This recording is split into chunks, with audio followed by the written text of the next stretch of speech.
माझ्या प्रिय विद्यार्थी मित्रांना सप्रेम नमस्कार. सर्वांचं आपल्या युट्यूब चॅनलवर सहर्ष स्वागत आहे.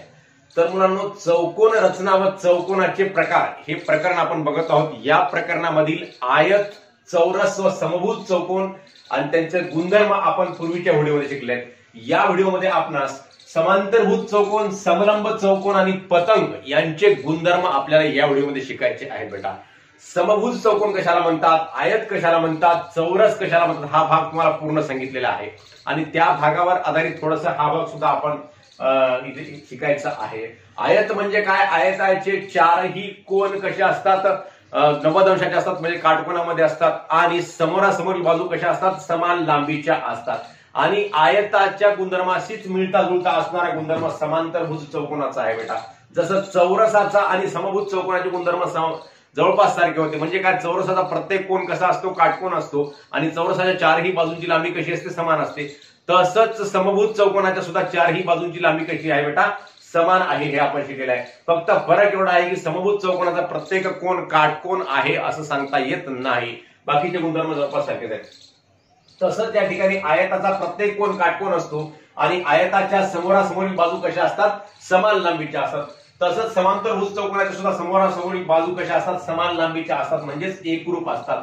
परंतु त्याचा प्रत्येक कोन काटकोन असेल असं नाही. हा कोन काटकोन नसतो.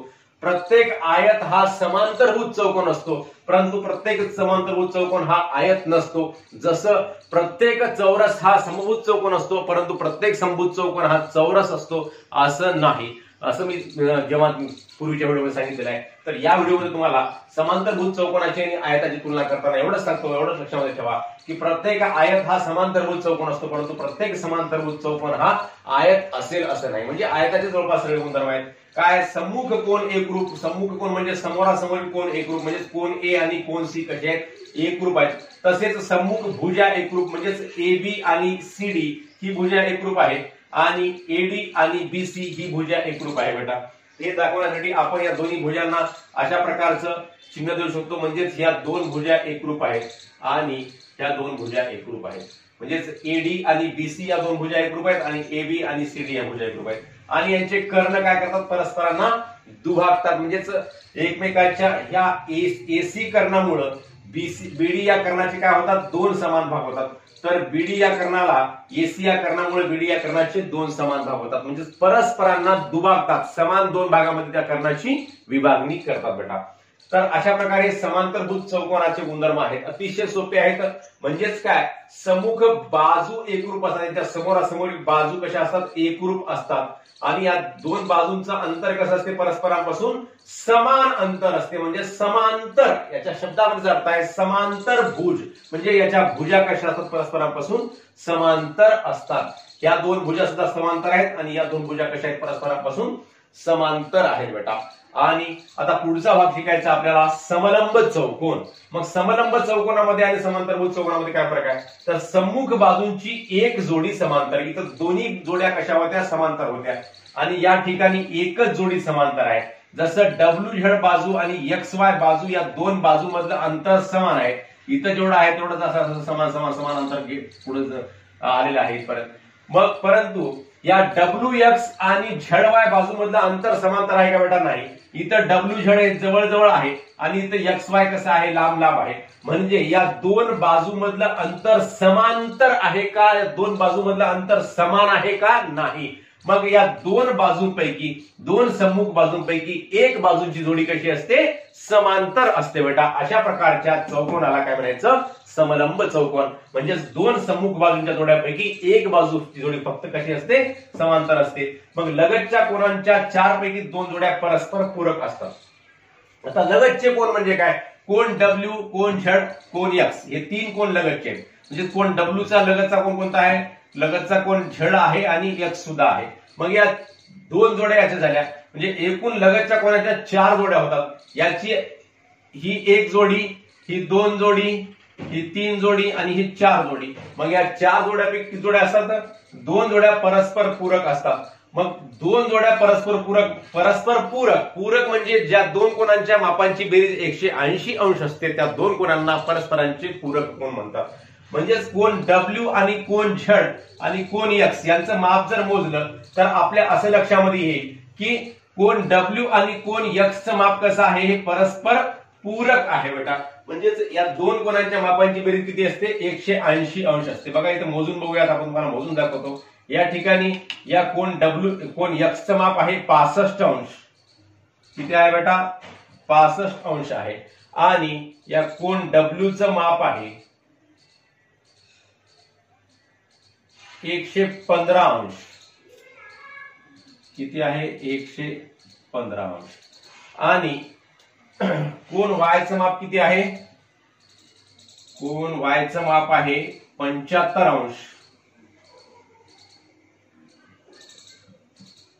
आणि कोन झेडचं माप आहे 105 अंश.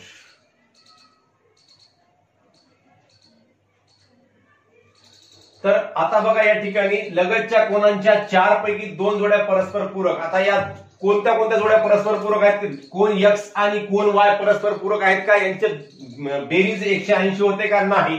तर 80 आणि 60 म्हणजे 140 होते. तर कोन डब्ल्यू आणि कोन एक्स परस्पर पूरक आहेत. कोन डब्ल्यू अधिक कोन एक्स, माप कोन डब्ल्यू अधिक माप कोन एक्स, म्हणजे डब्ल्यू आणि एक्स यांची बेरीज किती होते बेटा, 180 अंश होते. आणि माप कोन झेड आणि माप कोन वाय यांची बेरीज सुद्धा किती होते, 180 अंश होते. माप कोन झेड अधिक माप कोन वाय बरोबर आहे 180 अंश होते. मोजून बघा, 105 आणि 75 180 आणि 115 आणि 65 सुद्धा किती होतात, 180 होतात. म्हणजेच या लगतच्या कोनांच्या 4 जोड्यांपैकी 2 जोड्या काय असतात, परस्पर पूरक असतात. हा याचा गुणधर्म आहे. आणि या सम्मुख बाजूंच्या 2 जोड्यापैकी एक बाजू कशी असते, समांतर. एक बाजूंची जोडी कशी असते, समांतर असते. दुसऱ्या बाजूची जोडी समांतर असते का, नाही. जसं डब्ल्यू एक्स आणि झेड वाय ही बाजू समांतर नाही. आणि डब्ल्यू झेड आणि एक्स वाय ही बाजू कशी आहे, समांतर आहे. यालाच आपण असं लिहू शकतो, डब्ल्यू झेड समांतर आहे एक्स वाय. अशा प्रकारे आपण हे समजून घेतलं पाहिजे. समलंब चौकोन म्हणजे काय, तर 2 जोड्यापैकी बाजूंच्या 2 जोड्यापैकी एक जोडी कशी असते, समांतर असते. आणि लगतच्या कोनांच्या 4 जोड्यांपैकी काय असतात, 2 जोड्या परस्पर पूरक असतात. जसं डब्ल्यू आणि एक्स ही जोडी परस्पर पूरक आहे आणि झेड आणि वाय ही जोडी कशी आहे, परस्पर पूरक आहे. तर पुढचा प्रकार आहे बेटा पतंग. पतंग कशाला म्हणायचं, ज्याचा एक कर्ण, ज्या आकृतीचा एक कर्ण दुसऱ्या कर्णाचा लंब दुभाजक असतो त्या आकृतीला पतंग असं म्हणतात. आता हा कर्ण जो सांगितलाय, हा कर्ण या एसी या कर्णाचा कसा आहे, लंब दुभाजक आहे. ही आकृती आहे, चौकोन आहे, ABCD हा पतंगाकृती आहे. आणि एसी हा एक कर्ण आहे आणि बीडी हा एक कर्ण आहे.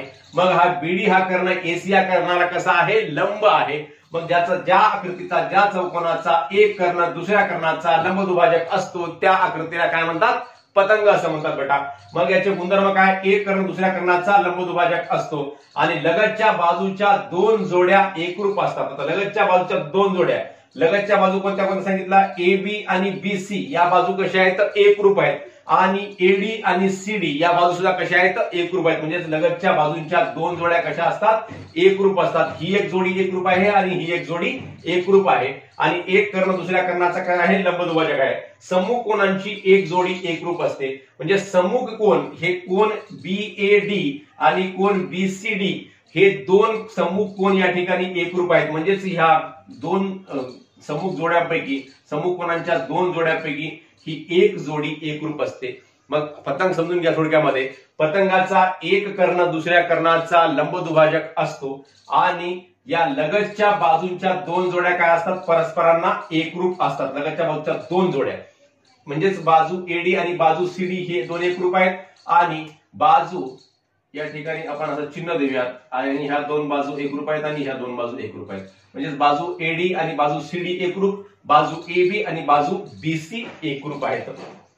आणि सम्मुख कोनांच्या 2 जोड्यापैकी एक जोडी एकरूप असते. अशा प्रकारच्या आकृतीला पतंग असे म्हणतात. तर मुलांनो, अशा प्रकारे आपण समांतरभुज चौकोन म्हणजे काय, समलंब चौकोन म्हणजे काय आणि पतंग म्हणजे काय हा पूर्ण भाग शिकलेला आहे. या भागाचा आपण या सर्व आकृत्या करताना आपल्याला उपयोग करायचा आहे. आणि सराव संच 8.3 सोडवताना सुद्धा आपल्याला याचा उपयोग करायचा आहे बेटा. या आधारे आपल्याला सराव संच 8.3 सोडवायचा आहे.